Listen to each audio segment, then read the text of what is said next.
¿Cuál es el éxito espiritual más grande que la persona puede lograr alcanzar en su vida? Esta pregunta se la hicieron al Hazon Ish. Todos pensaríamos, no sé, a lo mejor lograr ser una persona altruista, ayudar a los demás, a lo mejor cuidar muy bien el Shabbat, el kasher. Dijo el Hazon Ish, el éxito más grande que la persona puede alcanzar es haber pasado toda su vida sin jamás herir los sentimientos de otra persona.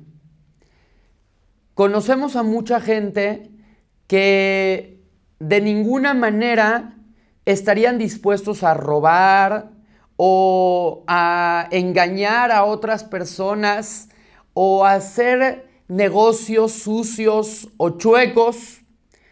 Sin embargo, pocas personas contadas con los dedos, se puede atestiguar sobre ellas que jamás en su vida hirieron los sentimientos de otra persona. Y nos dicen nuestros sabios que es peor aquella persona que hiere con la palabra que aquella persona que le roba algo o engaña a su compañero quitándole un dinero. Es peor en 3 asuntos. Primero que nada, una persona que le roba al otro lo afectó en su dinero, en sus posesiones, en sus pertenencias, en sus cosas. Pero aquella persona que hiere a su compañero con la palabra lo afecta a él directamente, a su dignidad, a su ego, que es lo más cercano e interno de la persona. Por otro lado, un maleficio que se le hace a otra persona al robarle o al quitarle alguna de sus pertenencias, la persona puede llegarlo a regresar. Se puede devolver aquello que la persona robó. De hecho, existe una mitzvah en la Torá de devolver aquello que la persona roba.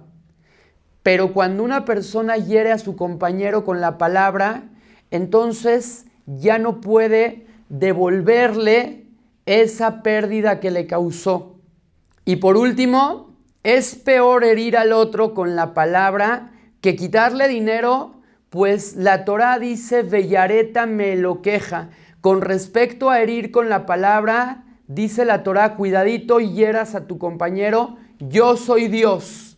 Y cuando dice no robarás, no dice la Torá, yo soy Dios, cuidadito y no robes. Muchas personas no están dispuestas a robar o a engañar al otro, mas sin embargo, ¿cuántos de nosotros no nos importa hablar mal de los demás o herir los sentimientos de otra persona o humillarlo pública o no públicamente? En esta perashá dice la Torá, Vayanja, Vayaribeja, Vayajileja etamán. Dios te hizo sufrir y te hizo pasar hambre y te dio el man. El man era un alimento que te caía del cielo, era un alimento que según nuestros sabios lo comen los ángeles. Es algo delicioso, que sabía lo que la persona quisiera y caía ese alimento del cielo. ¿Cómo nos puede decir la Torá que Dios nos hizo sufrir y nos hizo pasar hambre al darnos el man? Aparentemente no hay relación entre una cosa y la otra. Sin embargo, hay una explicación. Dicen que el man era un alimento espiritual que a cada quien le caía acorde a su nivel espiritual. Si una persona era una persona justa, recta, buena, entonces en las mañanas él se levantaba, abría la puerta de su casa e inmediatamente afuerita se encontraba la porción de man que él necesitaba. La agarraba, la metía a su casa y eso desayunaba, eso comía y eso cenaba. Mas sin embargo, una persona que había cometido un error o un pecado o una falta en contra de Dios o de su compañero, al día siguiente se levantaba y no veía el man a la puerta, tenía que caminar de acuerdo al nivel espiritual que tenía. Si es que era un pecador que había cometido un pecado pequeño, entonces caminaba a lo mejor unos pasos. Si era un pecado más grave el que cometió, tenía que caminar varios kilómetros. Si es que el pecado era muy grande, tenía que caminar hasta afuera de la ciudad. Y entonces encontraba ese alimento y lo llevaba a su casa. Dicen nuestros sabios, habían personas en el desierto que se levantaban por la mañana, abrían la puerta de sus casas y el man no estaba ahí. Y entonces pensaban, ¿hasta dónde tendré que caminar para encontrarlo? Y con tal de no salir a buscarlo, para no pasar vergüenza de que toda la gente de alrededor diga, uy, mira este fulanito, mira cuánto está caminando para encontrar su man, significa que hizo un pecado muy grande. La gente, por la vergüenza de no tener que salir a recolectar su man lejos y que de esa manera piensen que él es un malvado y todos sepan que cometió un pecado, con tal de no hacer eso, las personas preferían quedarse dentro de su casa de campaña y no comer durante todo el día.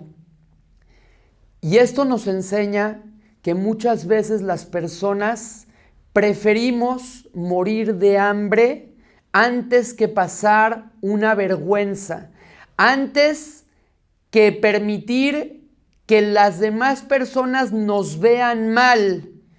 ¿Cuántas veces en una boda, en un banquete, en una comida, nos estamos muriendo de hambre? No hemos comido todo el día y no empiezan a comer. Y nadie se atreve a decir, ¿sabes? No han llegado los novios, no ha llegado el de la fiesta, no ha llegado el anfitrión. No pasa nada, yo tengo hambre. Me voy a sentar, voy a sacar voy a servirme mi plato y voy a empezar a comer, aunque nadie esté comiendo. ¿Quién hace eso? Nadie. ¿Por qué? Porque preferimos pasar hambre antes que pasar vergüenza y permitir que toda la gente nos vea con cara de que, ¡hey! ¿Qué onda? ¿Cómo se atreve? A los seres humanos nos importa más nuestra dignidad, nuestro orgullo, nuestro ego, incluso que nuestro cuerpo. ¿Cuántas personas no están dispuestas a entregar la vida con tal de preservar y proteger su honor y su dignidad?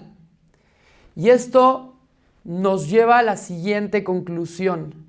Rabotai, ¿cuántas personas a veces pensamos, yo robar, yo quitarle el pan de la boca a mi compañero? Pero claro que no, yo no estaría dispuesto a robarle y a dejarlo sin comer, que él se vaya a su casa hoy y llegue con las manos vacías y no traiga pan. Pero claro que no, yo no le robaría, yo no le quitaría el dinero que le pertenece. Sin embargo, no nos tentamos el corazón de la misma manera en el momento de avergonzar. ¿Y cuántas veces no nos importan los sentimientos de otras personas y hablamos mal de ellas a sus espaldas, o las humillamos, o decimos, bueno, yo solamente dije lo que es verdad? ¿A ti te gustaría que digan esas cosas de ti?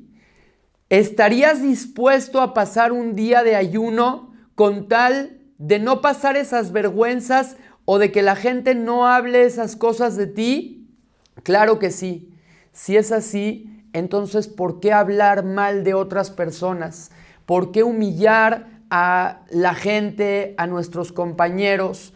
¿Por qué rebajar a nuestros semejantes? Esa es una reflexión de nuestra perashá.